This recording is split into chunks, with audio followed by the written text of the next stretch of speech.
ইমান, অর্থাৎ আমাদের ইমানকে মজবুত করতে হবে। আপনার আমার ইমানের মধ্যে যদি দুর্বলতা থাকে, ত্রুটি এবং ভেজালযুক্ত ইমানদার হয়ে আমি, তাহলে যতই নামাজ পড়ি না কেন, যতই রোজা রাখি না কেন, যতই হজ আর যাকাত দেইনি কেন, আমার ইসলাম, আমার ইমান কিন্তু পরিপূর্ণ হবে না। এই জন্যই ইমান কি জিনিস আমাদেরকে বুঝতে হবে। চলুন আমরা পবিত্র কোরআন কারীম থেকে দেখে আসি আল্লাহ তাআলা ইমানের সংজ্ঞা দিতে গিয়ে কি বলেছেন।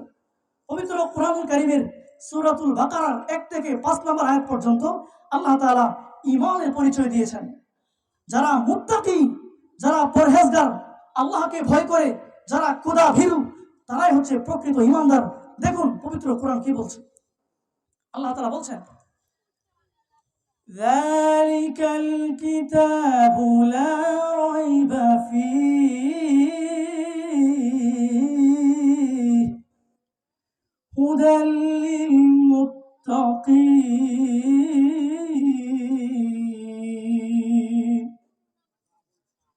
আল্লাযীনা ইউমিনুনা বিল গায়বি ওয়া ইউকিমুনাস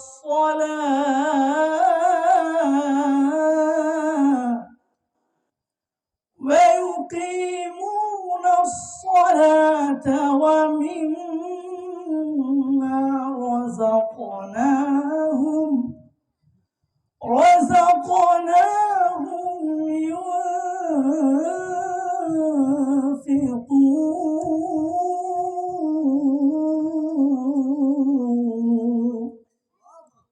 আল্লাহ তাআলা পরিষ্কার কণ্ঠে বলছেন, যালিকাল কিতাব লা রাইবা ফীহি হুদাল লিল মুত্তাকিন।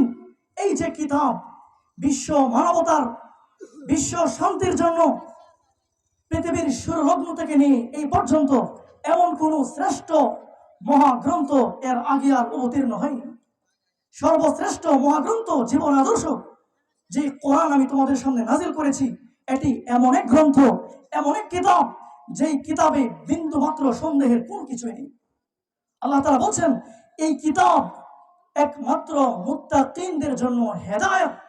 যারা আমি আল্লাহকে ভয় করে, যারা পরহেজগার, যারা ক্ষুধাভীরু, তাদের জন্য এই কোরআন হচ্ছে একটি মহান জীবন আদর্শ। আল্লাহ তাআলা বলছেন, এই মুত্তাকিন কারা, কাদের জন্য কোরআন হেদায়েত। আল্লাহ তাআলা বলছেন, আল্লাযীনা ইউমিনুনা বিল গায়ব, যারা আমি আল্লাহকে না দেখেও বিশ্বাস করে, যারা অদৃশ্যে বিশ্বাস করে, নবীদেরকে না দেখেও বিশ্বাস করে, যারা আসমানি যত কিতাব পৃথিবীতে নাজিল হয়েছে সমস্ত কিতাবকে বিশ্বাস করে, যারা সমস্ত ফেরেশতাদেরকে বিশ্বাস করে, এবং যারা আখিরাতে বিশ্বাস করে, তাকদীরকে বিশ্বাস করে, অর্থাৎ না দেখে যারা সমস্ত কিছুকে বিশ্বাস করে, তারাই হচ্ছে প্রকৃত ঈমানদার। আল্লাহু আকবার। দেখুন ঈমানের পরিচয় দিতে গিয়ে আল্লাহ রাব্বুল আলামিন সূরাতুল হুজুরাতের 15 নম্বর আয়াতে বলছেন, ইন্নামাল মুমিনুনা আল্লাযীনা আমানু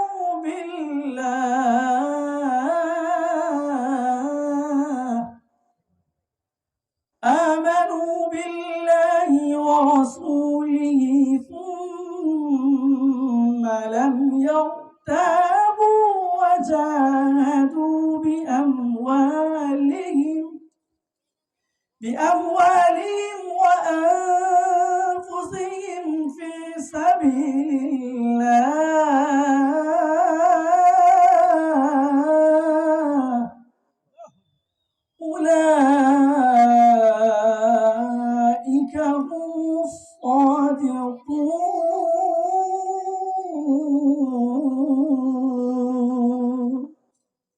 আল্লাহ তাআলা বলছেন, প্রকৃত ঈমানদার কারা?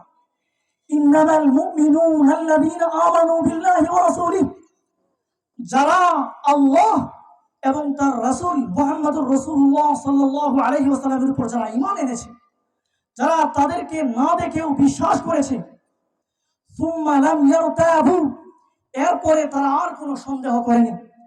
এই যে বিশ্বাস করেছিল একদম মৃত্যু পর্যন্ত তারা এই বিশ্বাসের উপর অটল এবং অবিচল ছিল।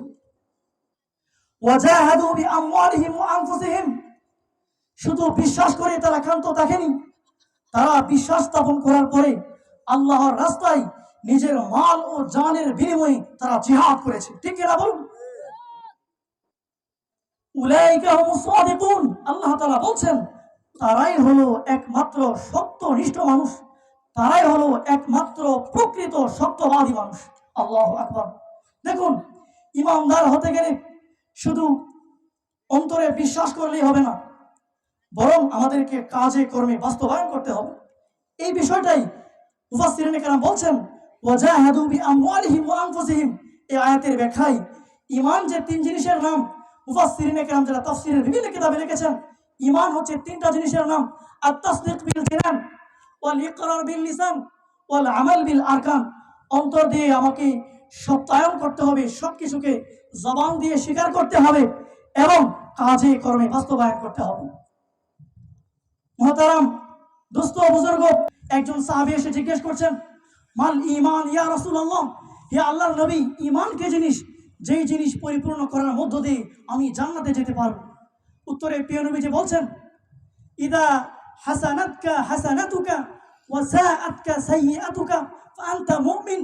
তোমার ভালো কাজ যখন তোমাকে আনন্দিত করবে আর খারাপ কাজ যখন তোমাকে ব্যথিত করবে, তখনই তুমি বুঝে নিবে তোমার ভিতরে ঈমানের জ্যোতি আসতে শুরু করেছে। আল্লাহু আকবার। দেখুন, ঈমানের পরিচয় দিতে গিয়ে আল্লাহর নবী সাল্লাল্লাহু আলাইহি ওয়াসাল্লাম যখন রবিআ গোত্রের প্রতিনিধি দলকে এক জায়গায় দ্বীনের দাওয়াতের উদ্দেশ্যে পাঠাচ্ছিলেন, তখন তাদেরকে জিজ্ঞেস করছিলেন, তোমরা যে দাওয়াতের উদ্দেশ্যে বিভিন্ন প্রান্তে গমন করবে, যাবে, তোমরা কি জানো আতাদরুনা মাল ঈমান বিল্লাহি ওয়াহদা? তোমরা কি জানো এক আল্লাহ রাব্বুল আলামিনের প্রতি ঈমান কি জিনিস? তখন তারা উত্তরে বলেছিল, ক্বালু আল্লাহু ওয়া রাসূলুহু আ'লাম। আমরা তো কিছুই জানি না, আল্লাহ এবং তার রাসূলই ভালো জানেন। তখন উত্তরে প্রিয় নবীজি সাল্লাল্লাহু আলাইহি ওয়াসাল্লাম বলছিলেন, ঈমান হচ্ছে শাহাদাতু আল্লা ইলাহা ইল্লাল্লাহ ওয়া আন্না মুহাম্মাদার রাসূলুল্লাহ ওয়া ইকামুস সালাহ ওয়া ইতাউজ যাকাত ওয়া সিয়ামু রমাদান ওয়া আন তু'তু মিনাল মাগনামি আল খুমসা। ঈমান হচ্ছে এক নম্বরে তুমি আল্লাহ তাআলার একত্ববাদকে তুমি বিশ্বাস করবে, রাসূলুল্লাহ সাল্লাল্লাহু আলাইহি ওয়াসাল্লামের রিসালাতকে বিশ্বাস করবে। এগুলো বিশ্বাস করে একান্ত হবে না, তুমি নামাজ কায়েম করবে, তুমি যাকাত দেবে, রমজানের রোজা রাখবে, তুমি হজ করবে এবং গনিমতের মাল থেকে 1/5 তুমি আল্লাহর রাস্তায় দান করে দেবে। সুবহানাল্লাহ। মুহতারাম হাজিরিন, ঈমান কি জিনিস আমাদেরকে বুঝতে হবে। আমরা তো বক্তব্যে ছোট সময় ঈমানে মুজমালের মধ্যে পড়েছি, আমানতু বিল্লাহি কামা হুয়া বিআসমাইহি ওয়া সিফাতিহি ওয়া ক্বাবিলতু জামিআ আহকামিহি ওয়া আরকানিহি। যে ঈমান তো হচ্ছে আমি আল্লাহর প্রতি ঈমান আনলাম, তার সমস্ত নাম এবং গুণাবলী সহ। আমরা মুফাসসিরের মধ্যে পড়েছি, আমানতু বিল্লাহি ওয়া মালাইকাতিহি ওয়া কুতুবিহি ওয়া রুসুলিহি ওয়াল ইয়াউমিল আখিরি ওয়াল কদরি খাইরিহি ওয়া শাররিহি মিনাল্লাহি তাআলা ওয়াল বা'সি বা'দাল মাউত। ঈমান হচ্ছে এক আল্লাহকে বিশ্বাস করা, ঈমান হচ্ছে সমস্ত ফেরেশতাদেরকে বিশ্বাস করা, ঈমান হচ্ছে আল্লাহ তাআলার পক্ষ থেকে নাজিলকৃত সমস্ত আসমানি কিতাবকে বিশ্বাস করা, ঈমান হচ্ছে আল্লাহর পক্ষ থেকে সমস্ত নবী রাসূলদেরকে বিশ্বাস করা, তাকদীরের ভালো মন্দ সবকিছু আল্লাহর পক্ষ থেকে হয়, এগুলোকে বিশ্বাস করা। মৃত্যুর পর আবারও আমাদেরকে পুনর্জীবন দান করা হবে, আমরা পুনরুত্থিত হব। এই বিষয়গুলোকেও অন্তর থেকে পরিপূর্ণরূপে বিশ্বাস করার নাম হচ্ছে ঈমান। মুহতারাম হাজিরিন, শুধু অন্তর দিয়ে বিশ্বাস করলাম, মুখেও স্বীকার করলাম, কিন্তু কাজে কর্মে বাস্তবায়ন করলাম না, পরিপূর্ণ ঈমানদার হতে পারবো না। দেখুন, পবিত্র কোরআনের সূরাতুন নিসার 60 নম্বর আয়াতে আল্লাহ তাআলা পরিষ্কার বলছেন, ফালা ওয়া রাব্বিকা লা ইউমিনুনা হাত্তা ইউহাক্কিমুকা ফীমা শাজারা বাইনাহুম সুম্মা লা ইয়াজিদু ফি আনফুসিহিম হারাজাম মিম্মা কাযাইতা ওয়া ইউসাল্লিমু তাসলিমা। আল্লাহর কসম, তারা ততক্ষণ পর্যন্ত ঈমানদার হতে পারবে না যতক্ষণ পর্যন্ত তাদের মাঝে যত বিবাদ বিসংবাদ ঝগড়া ঝাঁটি হয়, এর সমস্ত কিছুর ফায়সালার ভার আপনি আল্লাহর রাসূলের কাছে তারা ন্যস্ত না করবে।